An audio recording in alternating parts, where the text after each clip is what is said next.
欢迎来到巴巴娱乐呀频道，请订阅频道，所以大家不要错过当天最热门的新闻。我们今天的时事通讯包括以下内容。欢迎来到巴巴娱乐呀频道，请订阅频道，所以大家不要错过当天最热门的新闻。我们今天的时事通讯包括以下内容：谍战剧生前运气真好，积压5年才开播。主角成影视圈当红大咖。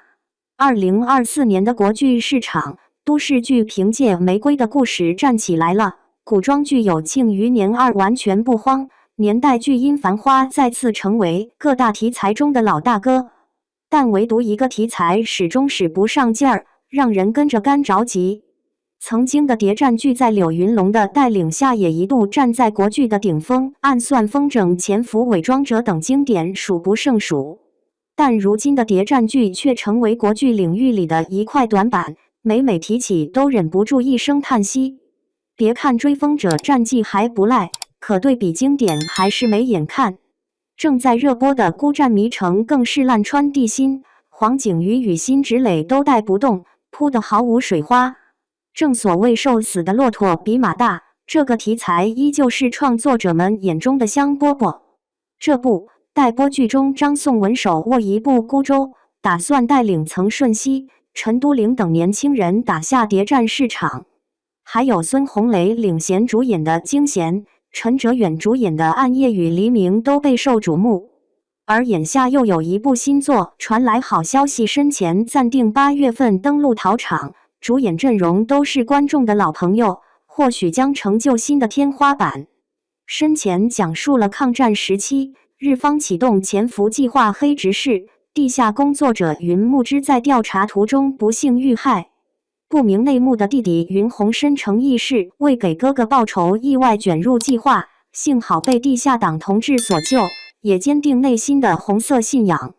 最终他以身入局，深挖间谍，成功扭转战局。尽管该剧早在2019年11月就已开机，至今积压将近5年，但由于题材的特殊性，画风也不至于过时。更何况这部剧在剧情方面也有2大看点不能忽视。传统谍战剧的潜伏对象都是我方的地下工作者，观众可以看着他们在敌人堆里是如何获取情报的。潜伏对象变成了日方特工，而主角的任务则是深挖潜伏在国军内部的日本特工。由暗变明，身份被动，难度更大，但看点也就随之而来了。我们总是事先知道主角是执棋者，也终将成为胜利的一方。但这部剧里的男主将以身入局，而且将自己设置成一枚死棋，那么这局棋到底有什么谋划？男主能否活着回来？正片还没开始，但悬念已经铺垫好。看来这局棋，观众们也是非入不可了。不过，一个好的剧本还是需要高水平的主创来进行把控。指导过《青云志》的导演刘国辉和指导过《山河月明》的赵丽君强联手，在收割热度这方面，观众大可放心。接下来就要看演员给不给力了。主角升咖，全剧乐哈哈。2019年的成毅还是内娱里的一位小胡咖，没成想拍完生前的第2年，他就凭借着古偶剧《琉璃》出圈大火，1跃晋升为顶流小生里的一员。而这些年来，成毅的作品也从来没断过。随着《沉香如屑》底线莲花楼接连大爆，他如今的咖位更是不容小觑，早就成了大咖。我想生前的剧方估计做梦都能笑醒。该剧既然有成毅坐镇，基本也就成功一大半了。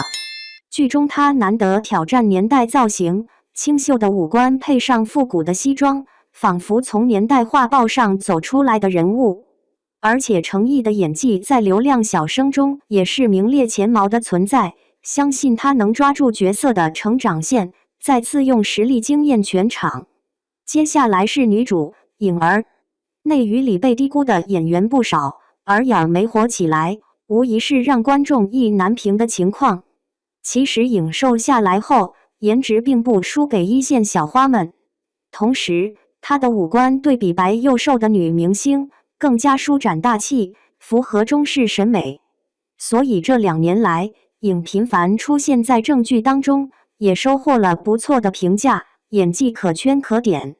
而新剧中的她也将挑战爱国女青年文叶明一角，造型干练飒爽，并不像其他谍战剧中的女主是个花瓶。看来这部剧过后，影也将迎来事业第二春。除此之外，该剧还有张天阳的加盟，这也是一位剧火人不火的实力派演员。无论是《雪中悍刀行》中的吕钱塘，还是《追风者》中的林乔松，都给观众留下了深刻的印象。能在有限的戏份中让人记住这张脸，可见张天阳的演技有多么厉害。而我更好奇的是，这次他将要用正派角色还是反派角色再次给观众带来惊喜呢？提前期待一下。